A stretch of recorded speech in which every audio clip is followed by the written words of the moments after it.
tentu semua sedang merasa Aku bosan. ya, tentu saja semua pasti sedang merasa bosan. Apalagi sudah lebih dari 1 bulan kita diam di dalam rumah dan melakukan seluruh aktivitas kita dari dalam rumah. Rutinitas ini tentu membuat kita merasa sangat bosan. Dan yang lebih bahaya lagi, rasa bosan ini ternyata nggak cuma dalam kehidupan kita sehari-hari. Rasa bosan ini bisa terjadi dalam kehidupan kerohanian kita. Makanya judul dari video ini Kak Joshua beri judul Bosan Menjadi Orang Kristen. Nah, karena terinspirasi dari rasa bosan ini. Nah, kenapa rasa bosan ini bahaya teman-teman adik-adik semua? Karena ketika hidup kita dikuasai oleh rasa bosan, maka kita akan merasa bahwa hidup kita ini sia-sia, hidup kita tidak berharga, hidup kita nggak ada gunanya, nggak ada artinya. Dan kalau itu mencapai tahap kehidupan kerohanian kita, bisa jadi kita menjadi bosan terhadap kekristenan kita. Kita bosan menjadi orang Kristen. Nah, Kak Joshua pernah mengalami hal ini waktu seumuran kalian, waktu seusia remaja. Kak Joshua tetap pelayanan, tetap baca Alkitab, tetap berdoa, memuji Tuhan, menyembah Tuhan. Tapi di dalam diri Kak Joshua yang terdalam, Kak Joshua tuh bosan jadi orang Kristen. Karena Kak Joshua nggak ngerti apa tujuan saya menjadi orang Kristen, apa yang harus saya lakukan untuk menjadi orang Kristen yang baik, atau apa tujuan saya percaya sama Tuhan Yesus. Karena yang waktu itu Kak Joshua tahu, minimal ada 3 alasan atau 3 tujuan orang percaya Tuhan Yesus menjadi orang Kristen. Pertama, karena dia takut masuk neraka. Dia butuh juru selamat, makanya dia jadi orang Kristen. Yang kedua, ada orang-orang yang kalau ditanya tujuannya jadi orang Kristen kenapa? Karena pengen diberkati, pengen banyak duit, pengen hidup sehat segala macam, pengen hidupnya bahagia. Dan yang ketiga, ada orang yang pengen jadi orang Kristen atau menjadi orang Kristen karena mereka ikut agama orang tuanya. Nah, 3 hal ini bukan salah ya, tapi kurang tepat. Kenapa? Kalau kita cuma jadi orang Kristen karena kita takut neraka, itu artinya kita didorong oleh rasa takut kepada hukuman. Nah, apa yang terjadi kalau kita dikuasai oleh rasa takut karena takut dihukum? Contoh sederhana, kalau kita punya guru yang killer dan dia datang ke kelas, pasti suasananya udah menyeramkan. Dan dia bilang, pokoknya dalam 30 menit, 45 menit ke depan kalau bapak atau ibu ngajar, kamu semua harus diam ya. Kita pasti diam. Tapi kita melakukannya karena kita takut. Apa yang terjadi? Pasti Kak Joshua yakin gak nyampe 15 menit mulai ada yang bisik-bisik, mulai ada yang nulis surat, bagiin ke teman-temannya, ngobrol lewat surat. Memang kesannya dia diam, dia taat, tapi karena rasa takut. Dan itu akan menjadi ketaatan yang palsu. Yang kedua, pengen diberkati, pengen hidup bahagia, hidup senang. Siapa sih yang gak mau hidupnya senang, bahagia, diberkati Tuhan? Dan ini juga alasan yang cukup baik untuk menjadi orang Kristen. Tapi sekali kurang tepat. Kenapa? Bayangkan kalian punya papa yang sangat kaya raya dan kalian, dan tanda kutip jilat papa, kayak pokoknya aku mau baikin papa, pijitin papa segala macam supaya papa ngasih uang jajan lebih. Apakah papa kan mengasih uang jajan lebih? Ya, biasanya papa memberi uang jajan lebih kalau lihat anaknya taat, anaknya rajin. Tapi sekali lagi, bagaimana kalau sang ayah tidak memberikan uang jajan yang lebih atau tidak memberikan apa yang kita inginkan? Masihkah kita tetap taat sekalipun kita nggak diberikan apa yang kita mau? Nah, hal yang sama juga, kalau kita percaya Tuhan karena kita mau diberkati doang, apa yang terjadi kalau Tuhan tidak memberkati kita? Bagi kalau kita masih mau taat, apakah kita masih mau jadi orang Kristen kalau Tuhan yang kita percaya tidak memberkati kita? Nah, yang ketiga, banyak orang Kristen yang jadi Kristen karena nerusin agama orang tua. Nah, sekali lagi ini bukan salah tapi kurang tepat. Kenapa? Kalau kita cuma ikut-ikutan, kita akan menjalani hidup yang tidak bermakna. Kamu bayangkan kalau misalnya kamu ke suatu sekolah karena ikutan teman, misalnya dari SMP ke SMA, terus tanya temannya, bro lu di SMA mana? Gue di SMA A. Oh, lu ngambil jurusan apa? IPA. Emang ada apa di jurusan itu? Ya pokoknya gue IPA karena gue pengen jadi dokter misalnya. Nah itu dia mau jadi dokter, terus kamu sosokan, kamu juga pengen, yaudah deh gue ikut lo, gue pengen masuk IPA, tapi nggak punya tujuan yang jelas. Lulus dari SMA IPA malah ujung-ujungnya masuk ke akuntansi. Nah ini banyak terjadi nih dalam kehidupan perkuliahan. Nanti pas kuliah tau-tau dari IPA masuknya akuntansi. Nah itu lain cerita lah. Nah tapi bayangkan 3 hal ini, bahwa ketika kita percaya Tuhan, misalnya karena kita takut neraka, kita didorong ketakutan, kita akan taat, kita akan jadi orang Kristen yang baik, tapi kita suatu saat mungkin akan merasa lelah dan frustasi dengan kekristenan kita. Atau yang kedua, kita pengen diberkati, dan suatu saat ketika kita tidak diberkati, kita meninggalkan iman kekristenan kita. Atau yang ketiga, karena kita ikut-ikutan keluarga, dan suatu saat ketika keluarga kita udah nggak ada, apakah kita masih menjadi orang Kristen? Nah teman-teman, hari ini kita mau belajar tentang tujuan kita menjadi orang Kristen. Dan pertama teman-teman, kita harus ingat bahwa tujuan kita menjadi orang Kristen adalah untuk menjadi murid Kristus. Nah, perlu kalian tahu bahwa, teman-teman tahu bahwa ketika Tuhan Yesus datang ke dalam dunia, dia nggak cari pengikut, dia nggak cari followers, dia nggak cari fans, dia nggak bikin fanbase-nya gitu. Tapi Tuhan Yesus datang ke dalam dunia dengan satu tujuan, yaitu menyelamatkan orang berdosa dan mencari murid. Kita perhatikan bahwa setiap kali Tuhan Yesus berjalan dalam kitab Injil, ada momen-momen di mana Tuhan Yesus berhenti sama satu orang, dan dia pilih orang tersebut untuk menjadi muridnya. Satu kejadian yang sangat memorable di pikiran Kak Joshua, dalam ingatan Kak Joshua, yaitu ketika Matius, sang pemungut cukai, dipanggil Tuhan untuk menjadi murid Tuhan Yesus.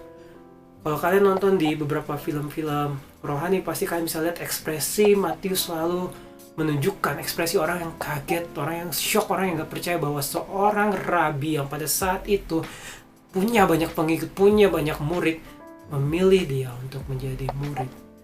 Dan itulah hatinya Tuhan. Tuhan pengen memuridkan, Tuhan mau kita menjadi murid-muridnya.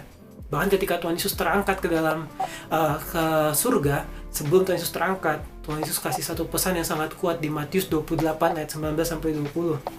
Matius 28 ayat 19-20 bilang gini, "Karena itu pergilah, jadikanlah semua bangsa muridku, dan baptislah mereka dalam nama Bapa dan Anak dan Roh Kudus, dan ajarlah mereka melakukan segala sesuatu yang telah kuperintahkan kepadamu, dan ketahuilah aku menyertai kamu senantiasa sampai kepada akhir zaman." Di sini jelas bahwa Tuhan Yesus bilang sama murid-muridnya, jadikan semua bangsa muridku. Bukan jadikan semua bangsa orang Kristen, bukan menjadikan semua bangsa beragama Kristen, tapi jadikanlah semua bangsa muridku. Ini penting sekali adik-adik untuk kita pahami, karena ini menjadi identitas keimanan kita, identitas kerohanian kita. Identitas keimanan kita bukan menjadi orang Kristen, tetapi menjadi murid Kristus. Amin. Identitas kita bukan menjadi orang Kristen, tetapi menjadi murid Kristus. Ini penting banget untuk kita ingat baik-baik teman-teman, adik-adik semua. Karena kalau kita gagal paham di poin pertama ini, kita akan gagal paham di poin-poin selanjutnya. Nah, mungkin sekarang muncul di pemikiran kalian tentang apa artinya menjadi murid Kristus. Nah, di sini Kak Joshua ada kutipan dari Sun Life Ministries. Dia adalah satu pelayanan yang berfokus pada pemuridan atau discipleship. Dia bilang gini, "Disciple is one who knows God personally and pursues Jesus passionately, modeling everything in their life after the character and priorities of Christ." Menjadi murid Kristus artinya mengenal Tuhan secara pribadi, mengejar Kristus passionately. Untuk kata passionately ini Kak Joshua nggak punya definisi yang cukup, karena ini adalah pemaknaan yang butuh kita renungkan masing-masing. Tapi Kak Joshua gunakan kata giat, kata semangat untuk mengikuti Yesus, mengejar Yesus. Artinya kita nggak mau ketinggalan, kita mau terus cari Tuhan, kita mau terus baca firman-Nya, kita mau terus kenal Tuhan lewat apapun yang kita lakukan dalam kehidupan kita sehari-hari. Dan yang terakhir adalah mengikuti segala sesuatu, atau bahasa lainnya mungkin kita bisa sebut meneladan. Kita ikuti teladan Yesus, mengikuti segala sesuatu dalam hidup mereka sesuai karakter dan prioritas Kristus. Itu definisi menjadi murid Kristus. Apakah hal ini sudah kita lakukan, apakah kita sudah punya keinginan atau apakah kita sudah melakukan ketiga hal ini, yaitu mengenal Tuhan secara pribadi. Terus yang kedua, mengejar Yesus dengan sangat giat, dengan passionately. Terus yang ketiga, mengikuti, meneladan apa yang Kristus lakukan dalam hidupnya semasa dia datang ke dalam dunia. Alkitab memberi definisi yang lebih sederhana dalam 1 Yohanes 2 ayat 6 tentang menjadi murid Kristus. Barang siapa mengatakan bahwa ia ada di dalam dia, yaitu Kristus, ia wajib hidup sama seperti Kristus telah hidup. Artinya, bukti bahwa kita adalah murid Kristus dengan menghidupi cara hidup Kristus. Mari kita renungkan sama-sama pernyataan yang begitu luar biasa ini. Apakah kita sudah memiliki gaya hidup Kristus dalam kehidupan kita? Banyak orang Kristen punya gaya hidup Kristen. Mereka rajin beribadah, mereka rajin berdoa, mereka melakukan hal yang amazing. Bahkan di Matius 7 ayat 21 bilang gini, ayat 21 sampai 23, di ayat 22 dan 23-nya dia bilang melakukan mujizat, bernubuat, bahkan mengusir setan. Ini adalah orang-orang yang punya gaya hidup Kristen sebenarnya. Pada jemaat mula-mula orang-orang melakukan hal ini. Tapi kita baca di ayat 21-nya, bukan setiap orang yang berseru-seru kepadaku Tuhan, Tuhan, akan masuk ke dalam kerajaan sorga. Dan ini reverse tuh ke orang-orang yang tadi kita bilang melakukan nubuat, melakukan mujizat, dan mengusir setan. Teman-teman, adik-adik semua, jangan jadi orang Kristen yang hanya memiliki gaya hidup Kristen, tetapi tidak memiliki gaya hidup Kristus. Sekali lagi, jangan hanya memiliki gaya hidup Kristen, tapi tidak memiliki gaya hidup Kristus. Miliki gaya hidup Kristus, maka otomatis kamu punya gaya hidup Kristen. Sesederhana itu. Karena nggak semua orang Kristen adalah murid Kristus. Nggak semua orang yang ngaku Kristen punya gaya hidup Kristus. Dan hari ini dunia, perhatikan baik-baik, hari ini dunia sedang mencari orang-orang Kristen yang punya gaya hidup Kristus. Dan pada akhirnya teman-teman, kalau kita lihat tadi di Matius 7 ayat 21, di akhir zaman, bukan orang-orang yang tadi Kak Yesus bilang punya gaya hidup Kristen yang masuk ke dalam kerajaan sorga, tapi orang-orang yang punya gaya hidup Kristus. Siapa orang-orang yang punya gaya hidup Kristus? Matius 7 ayat 21b bilang gini, melainkan dia yang melakukan kehendak Bapakku yang di sorga. Apakah hari-hari ini kita sudah melakukan kehendak Bapa di sorga? Apakah hari-hari ini kita sudah punya gaya hidup Kristus dalam kehidupan kita? Ketika orang melihat kita, mereka bilang, wow man, gue lihat Kristus hidup dalam kehidupan lo, gue lihat lo berubah, gue lihat hidup lo punya values, punya nilai-nilai yang seperti Kristus. Wow, mungkin itu adalah suatu pujian yang begitu luar biasa. Tapi ingat, kalau kita bisa punya gaya hidup Kristus itu karena Tuhan, bukan karena kita hebat, bukan karena kita kuat. Mungkin beberapa di antara kalian tanya, Kak, gimana caranya punya gaya hidup Kristus? Gimana caranya saya bisa punya nilai-nilai hidup seperti Kristus? Jawabannya sederhana teman-teman. 1 Yohanes 2 ayat 5 bilang gini, tetapi barang siapa menuruti firman-Nya, di dalam orang itu sungguh sudah sempurna kasih Allah. Dengan itulah kita ketahui bahwa kita ada di dalam Dia. Perhatikan di kata barang siapa menuruti firman-Nya. So, tanda bahwa kita murid Kristus yang sejati dan cara kita menjadi murid Kristus yang sejati adalah sederhana, menuruti firman-Nya. Bahkan di Kak Yesus salah satu bagian Alkitab bilang, kalau kamu mengasihi aku, kamu melakukan seluruh perintah-perintahku. It's just that simple. Baca firman-Nya, lakukan firman-Nya, dan kamu punya gaya hidup Kristus. Gak cuma punya gaya hidup Kristen, tapi kita semua tahu strugglingnya membaca Alkitab, strugglingnya baca firman, karena pengetahuan kita yang terbatas. Mungkin karena kita juga anak muda, kita merasa aduh susah banget Kak untuk baca Alkitab, ayatnya banyak. Alkitab memang sangat banyak ayatnya, banyak kata-katanya, banyak tulisannya. Tapi mari kita belajar sama-sama untuk setia dari perkara kecil. Baca Alkitab, maka Tuhan akan percayakan kepada kita hal-hal yang besar. Cara untuk kita bisa baca Alkitab mulai dari hal yang sederhana. Kak Joshua ingat waktu Kak Joshua kecil, orang tua Kak Joshua selalu beliin buku renungan. Orang tua Kak Joshua beli buku renungan, dan setiap hari Kak Joshua baca buku renungan. Kenapa Kak Joshua sarankan untuk baca buku renungan? Karena buku renungan kita bisa baca Alkitab sambil mengerti isinya. Sekalipun itu nggak cukup. Tapi kita harus belajar dari hal yang sederhana. Tentunya kita belajar dulu dari baca saat teduh. Lewat bacaan saat teduh, kelak kita bisa belajar untuk baca Alkitab mulai dari 1 ayat, 2 ayat, 5 ayat, 1 pasal, 2 pasal, sampai 5 pasal mungkin, nggak tahu. Dan poinnya adalah ketika kita baca Alkitab, yang penting bukan berapa banyak ayatnya, bukan berapa banyak pasalnya, tapi berapa banyak yang bisa kita lakukan dalam kehidupan kita, sehingga kita punya karakter Kristus. Amin. Anggaplah membaca Alkitab setiap hari seperti kita lagi push rank di game favorit kita. Anggaplah membaca Alkitab seperti kita lagi push rank, seperti kita lagi ngejar poin, ngejar ranking di game yang kita sukai. Kalau kita berani bangun pagi, berani menghabiskan banyak waktu di game yang kita sukai, mengapa kita tidak berani menginvestasikan waktu kita, menghabiskan waktu kita membaca firman Tuhan? Dan selanjutnya yang terakhir, mungkin beberapa di antara kita berpikir bahwa bagaimana kalau kita gagal, bagaimana kalau kita tidak berhasil melakukan firman Tuhan. Teman-teman, 1 Yohanes 2 ayat 5 masih di ayat yang sama. Kita baca sama-sama lagi. Tetapi barang siapa menuruti firman-Nya, di dalam orang itu sungguh sudah sempurna kasih Allah. Perhatikan kata sungguh sudah sempurna kasih Allah.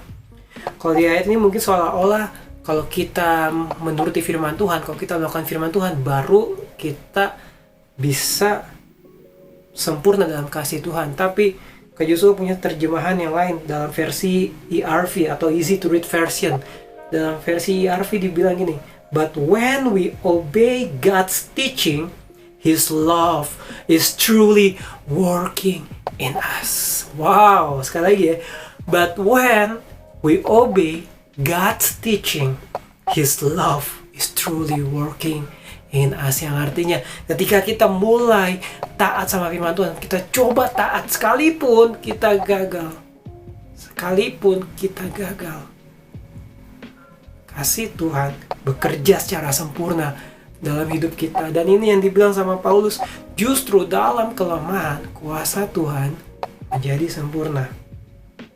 Sewaktu kita berusaha taat dan belajar melakukan firman Tuhan, di situ kuasa Tuhan menjadi sempurna, di situ kasih Tuhan menjadi sempurna. Jangan takut, karena kemungkinan untuk gagal dan berhasil itu selalu sama. Cuma ada 2 pilihan, kalau nggak gagal ya berhasil. Tapi kita ingat, ada pilihan lain ketiga, yaitu belajar dari kegagalan dan naik lebih tinggi. Amin ya. So hari ini maukah kamu step in, maukah kamu masuk dalam journey ini, maukah kamu masuk dalam petualangan ini menjadi murid Kristus? Hari ini Tuhan mengajak setiap kita untuk mengikut Dia, menjadi muridnya yang sejati, menjadi muridnya yang taat, menjadi muridnya yang punya kualitas karakter Kristus dalam hidup kita. Amin.